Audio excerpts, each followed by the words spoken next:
전 국민의 일상으로의 복귀를 앞당기기 위해 방역당국도 코로나19와의 속도전에서 철저한 역학조사와 광범위한 진단검사를 통해 감염 확산을 조기에 차단하도록 노력하겠다고 강조하였습니다.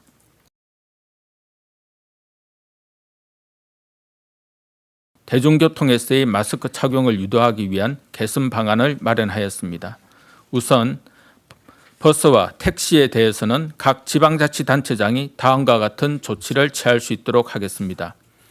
해당 지역 여건을 고려하여 승객이 탑승하였을 때 운송사업자와 운수종사자가 마스크를 착용하도록 하는 개선 조치를 하고, 마스크를 착용하지 않는 승객에 대해서 승차 거부를 하는 경우에도 사업정지, 가태료 등의 처분을 하지 않도록 안내할 계획입니다. 아울러 철도 및 도시철도에서도 유권 해석을 통해 마스크 미착용 승객에 대해 승차를 제한할 수 있도록 할 예정입니다. 이에 더하여 항공 분야는 5월 18일부터 일부 항공사가 시행 중인 탑승객의 마스크 착용 의무화 조치를 5월 27일 0시부터 모든 항공사의 국제선과 국내선으로 확대 적용할 계획입니다. 정부는 지자체와 함께 대중교통 이용 시 마스크를 착용할 수 있도록 홍보하고 운수 종사자의 마스크 착용을 점검해 나가겠습니다. 전자 출입 명부는 출입자 명부 작성이 핵심 수칙으로 정해지는 고위험 시설에서는 의무적으로 사용토록 하고, 별도로 신청하는 기관은 자율적으로 사용할 수 있도록 지원할 예정입니다. 이러한 조치는 감염병 위기 단계가 심각과 경계 단계일 때만 한시적으로 시행할 계획이고, 시범 운영을 거쳐 6월 내에 본격적으로 활용될 수 있도록 준비 중입니다. 또한 QR코드 사용을 거부하거나 휴대폰을 소지하지 않는 경우에는 신분증 대조 후 수기장부를 작성할 수 있도록 이용자의 선택권도 보장할 예정입니다. 전자출입명부 도입을 통해 방역 조치가 더욱 정확하고 신속하게 이루어지고, 시설 관리자의 명부 관리와 개인정보 유출에 대한 부담도 줄어들 것으로 기대합니다. 각 사업장에서도 여러 명의 의심 환자가 발생할 경우 집단 감염을 의심하고 즉시 검사를 받을 수 있도록 조치해 주시기 바랍니다. 치료제와 백신이 개발되기 전에는 코로나19는 언제 종식될지 알 수 없고, 코로나19와 함께 우리는 일상을 살아가야 합니다. 이러한 상황에서 추가 감염을 최소화하기 위해서는 환자가 발생한 경우 접촉자를 정확히 파악하고 신속한 검사와 격리 조치를 통해 조기 차단을 막는 것이 중요합니다. 코로나19와의 속도전을 치르는 데에서 가장 중요한 것은 접촉자를 빠른 시간 내에 찾아 검사를 받도록 하는 것입니다. 국민 여러분들께서는 방역당국이 공개하는 확진자의 동선과 겹치는 경우에는 자발적으로 신속히 검사를 받아주시기 바랍니다. 또한 최근 감염 사례를 통해 방역수칙 준수 노력이 코로나19 지역사회 감염 규모를 줄이고 확산 속도를 지연시킬 수 있다는 교훈을 얻었습니다. 많은 사람들이 모이는 종교시설, 의료기관에서도 방역 관리를 철저히 하고, 이용자가 방역수칙을 잘 지킨 경우 추가 확진자가 없거나 추가 환자 발생 규모가 크지 않았지만, 방역수칙 준수가 미흡한 곳에서는 시설 규모에 비해 추가 환자 발생 규모가 컸습니다. 국민 여러분들께서는 마스크 착용, 손 씻기 등 기본적 방역 수칙을 지키는 것이 나와 이웃, 우리 사회의 안전한 미래를 만들어 나가는 지름길임을 명심하시고 함께 힘을 모아주시기를 거듭 당부드립니다.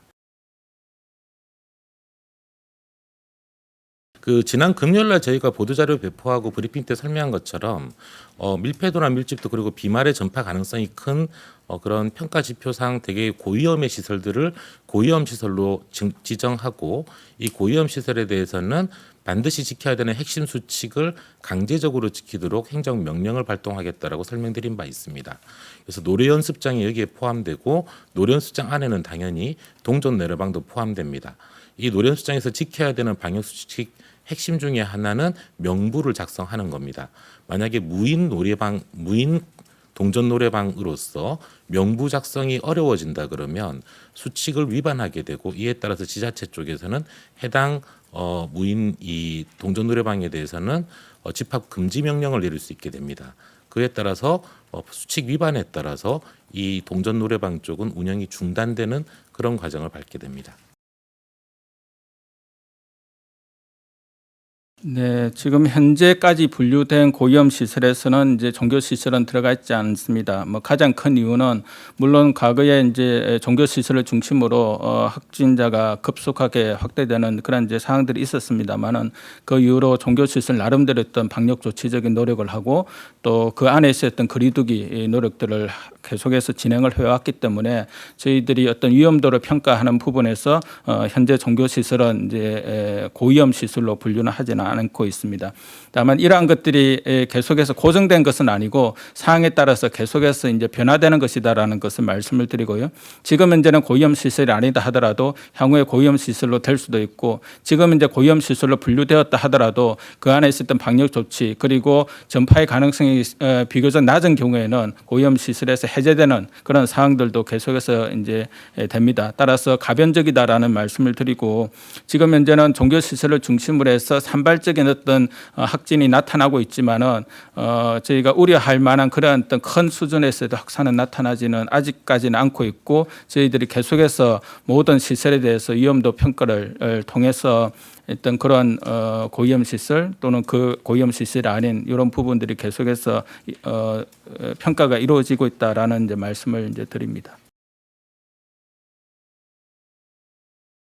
특히 이제 대중교통과 관련되어서는 버스도 마찬가지고 KTX, 지하철도 마찬가지고 이러한 어떤 밀집도를 낮출 수 있는 방안들이 현실적으로는 좀 어려운 측면들이 있습니다. 그래서 아마 국토교통부를 중심으로 해서 이러한 곳은 부득이하게 마스크를 좀 더 의무화하는 부분들로서 말은 의무화하지만 국민들께서 본인의 어떤 위험도뿐만 아니라 또 주위의 어떤 위험도를 가장 낮출 수 있는 방안 중에 지금 현재로서는 밀집도를 낮추기도 어렵고 그다음에 그 안에서 어떤 방역 관리자를 두는 것도 상당히 어려운 그러한 어떤 대중교통의 어떤 특성들을 고려할 때 최소한 마스크를 이제 착용하는 경우에는 전파 위험도를 아주 낮게 낮출 수 있다라고 그렇게 이제 판단을 하고 그 부분과 관련되어서 국민들의 어떤 협조를 요청하는 부분들로 그렇게 이해를 해주시면 좀 될 것 같습니다.